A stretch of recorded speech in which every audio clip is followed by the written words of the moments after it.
சும்மா சொல்லக்கூடாதுங்க. நாம் தமிழர் கட்சி சார்ந்த ஒரு கூட்டம் என்ன கிரௌடுன்றீங்க. இதை பத்தி தான் முழுக்க முழுக்க பார்க்க போற நிகழ்ச்சிக்குள்ள போலாம். இந்த நாட்டை வலிமை மிக்க நாடாக மாற்றுங்கள். புரட்சி எப்போதும் வெல்லும். நம் வெற்றி அதை சொல்லும். நம் இலக்கு ஒன்றுதான். ட்ரஸ்ட் த ப்ராசஸ்னு சொல்லுவோம் பாத்தீங்களா. அதாவது இப்போ ஒன்று நினைச்சிருக்கல, அது ஒன்னே நடந்துடாது, கொஞ்சம் டைம் எடுக்கும். அது வரைக்கும் நீ விடாப்படியாரு. ஒரு கட்டத்தில் நீ எதிர்பார்த்தோட பெரிய விஷயத்தை கொடுக்கணும்னு சொல்லுவாங்களே, அது மற்ற கட்சிகளுக்கு பொருந்ததோ இல்லையோ நாம் தமிழர் கட்சிக்கு கரெக்டாக பொருந்திருக்கு. 2016 காலகட்டம்லாம் இவ்வளோதான் கட்சியோட கூட்டம்ன்ற மாதிரி இருக்கும், நாம் தமிழர் கட்சி சார்ந்து சொல்கிறேன். ஆனால் இப்போ பார்த்தீங்களா, மக்களை டிவிக்கே சார்ந்த கூட்டத்தை நான் உங்களுக்கு காண்பிக்கல, நாம் தமிழர் கட்சியோட இந்த ஈவெண்ட் சார்ந்து கூடி இருக்க கூட்டத்தை தான் எங்கே உங்களுக்கு காமிச்சிக்கிட்டு இருக்கேன். மேசிவான க்ரௌடு திருச்சியில்.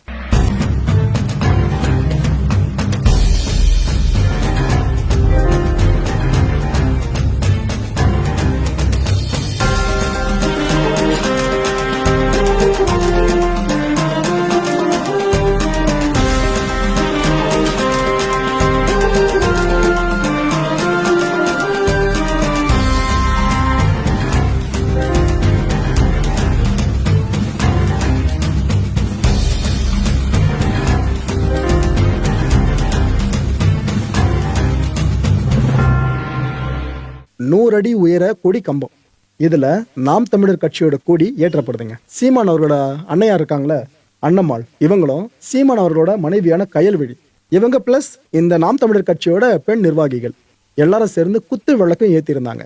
இதுக்கப்புறம் தான் அந்த ஈவெண்ட் இனிதே ஆரம்பிச்சது. எனக்கு இந்த மற்ற கட்சி கூட்டங்கள்ல இருந்து இந்த கட்சி கூட்டம் எப்படி திரும்ப வேறுபட்டுச்சு, இந்த புக் ஸ்டால்ஸ் இருக்குல்ல, அது அதிகமா போட்டிருந்தாங்க. வரவேற்புக்குரிய விஷயம் ஆக்சுவலா இது. நாம் தமிழர் கட்சி கூட்டம் அப்படின்னாலே அங்க பேச்சுக்கு பஞ்சமே இருக்காது. அனல் தெரிக்கும் ஒவ்வொருத்தர் பேச்சிலையும். அதுவும் முக்கியமான இந்த கூட்டம் இருக்கப்ப சீமானவர்கள் பேச்சில் அனல் தெரிக்காமையா இருக்கும். பயங்கரமா வச்சுங்க ஸ்பீச்லாம். இந்த ஈவெண்ட்ல காவலர்களுக்கும் தாகம் எடுக்கல, அவங்களும் மனுஷங்க தானே, அவங்களும் இந்த பந்தோபஸ்து பண்ணல ஈடுபட்டிருந்தாங்க பாத்தீங்களா. அவங்களோட தாகத்தை தீர்க்கறதுக்கும் அங்கிருந்து நாம் தமிழர் கட்சி தொண்டர்கள் தவறல. அதுவும் அந்த ஈவெண்ட்ல பாத்தீங்கன்னா தற்காலிக குழாயெல்லாம் அமைச்சாங்க. இதெல்லாம் பார்க்க நல்லா இருந்துச்சு, பரவாயில்ல சூப்பரா பண்றாங்க அப்படின்னு சொல்லிட்டு.